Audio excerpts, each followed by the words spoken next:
This copyrighted telecast may not be reproduced, retransmitted, or used in any form without the authorized written consent of NASCAR Broadcasting. NASCAR would like to thank all of our loyal fans for your continued support, and we hope you enjoyed today's broadcast. I'm voting for no race practice in this series. They're doing a great job. Caution, turn 4. One car spinning around, looks like Dan Shaver in the 49 car. I spoke too soon about good job so far. Shaver is a 52-year-old from Charlotte who has a background in IMSA road racing and also the Goodies Dash series of NASCAR and the ARCA series. This is his second Busch Series race ever. We come back to Michigan with the caution out. Ron Hornaday has spun off of turn number 2. Oh, and that left front tire's coming apart, tearing the fender up. Car's in the center. Both left sides are flat. Tell me again how the car is in the center of the corner. I can control the center of the corner with a ratchet. I keep it locked. Here's what happened to Ron. On the inside of the 19 car, Tim Sauter, and he just didn't have that wall of air to lean against, and around he went.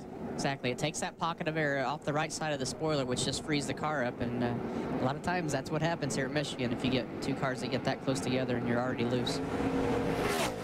Plus, he's got the 48 car of Kenny Wallace right behind him. He had everything going against him, didn't he? Exactly. They were push. He can go where he wants to go right now. He's probably the strongest car on the racetrack right now. Marty's in the leader's, well, the guy who was the leader's pit. Oh, we got trouble. Kevin LePage was the pole sitter for today's race. Has been struggling with the handling of this car all day, and now he's into the wall. And the caution flag is out.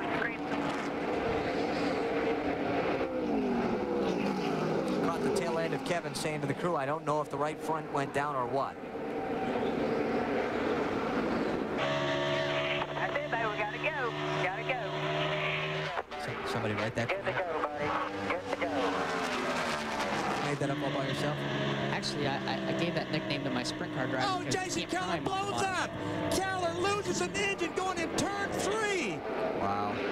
Unbelievable. Water just blew up. It's still running. It's a B-box. It's a B-box. B-box is not going to help the smoke, boys. Not at all.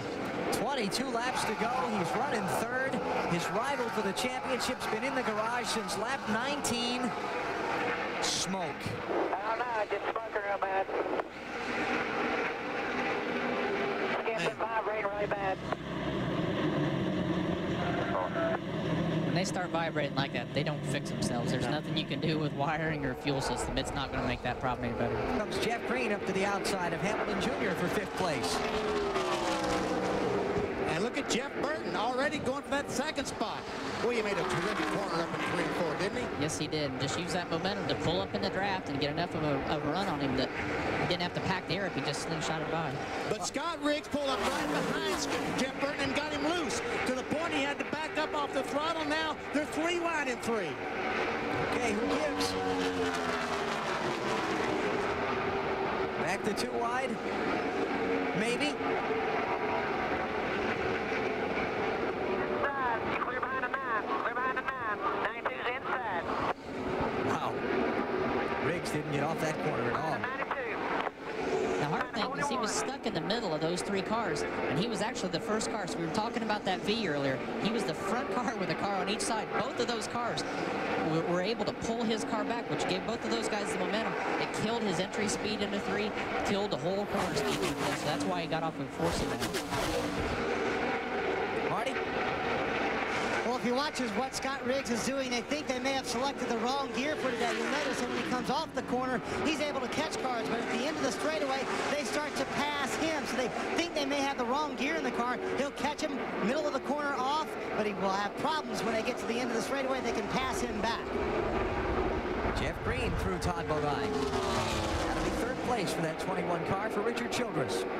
In other words, Marty, I guess what you're saying is they have too much gear in the car, that they have the power off the corner, but they're running out of motor when they get down the inlet straightaway? Correct. They have a little more gear than everyone else. I got you. Thank you.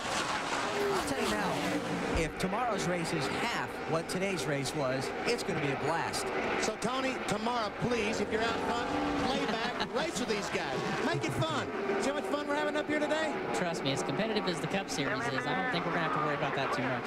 Got to come from 24th starting spot tomorrow, so you'll be coming up through traffic for a little while. Yeah, but that's a very familiar starting spot here for me. I always start in the mid-20s for some reason. We never really qualify that well here, but our race package has always been really, really good here. 21 lead changes in this race today. 10 different guys have been out in front. We've had some fun watching Wally throughout the day.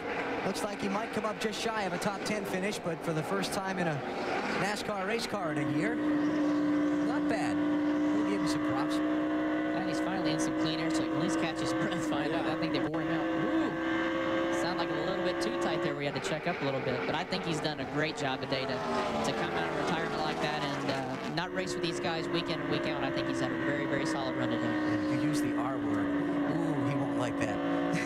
Yeah. You use the R word. Resting?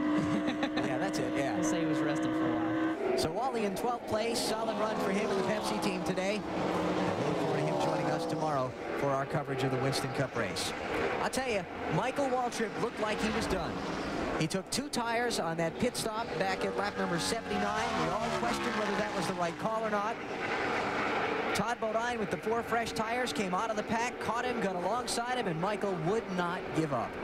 And the amazing thing is, in watching Michael Waltrip 10 or 15 laps ago, as you look at the speeds as you go by each lap, I saw Michael Waltrip run faster laps than I've seen anyone all day long with just changing 2 tires. So I really believe that tomorrow and tomorrow's Winston Cup race, we'll see a lot of teams change 2 tires. And a lot of the crew chiefs are watching the race, and they're watching just for that reason, trying to see who takes 2 tires, what the reaction is. Just like we were watching another crews down in the Busch Series today, we're watching each other to see after that first set of stops who took 2, who took 4, who took none, to see how the cars were going to react. Just like the Busch guys were coming down after the first practice to see what the Cup cars were doing. The Cup guys do the same thing watching the Busch Series race to get that knowledge also.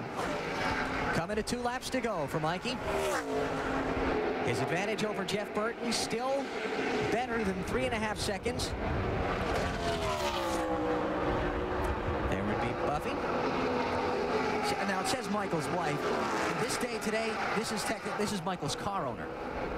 Buffy owns the race team. It's not a bad car owner to have. Nope. She's obviously done her job well. And you can tell she's seasoned. She doesn't even look the least bit nervous up there. She's just hanging out and watching. Pop quiz, last Busch Series win for Michael Waltrip. Wasn't it here? No. No. Charlotte, October 99. Remember when he was second to Mike McLaughlin and Mike ran out of gas, like that's right. Coming off turn 2 on the last lap? Fuel will not be a problem today. 2 more miles around for Michael Waltrip. Sometimes that could be the problem, 2 more miles, but everything has worked perfectly so far. A season that started off on most difficult terms for Michael. Performance struggling in that Napa car for Dale Earnhardt Incorporated. Some questioned whether he'd keep his job. Then in April, a big turnaround for that team. And Michael's on top of the world right now. His contract extended.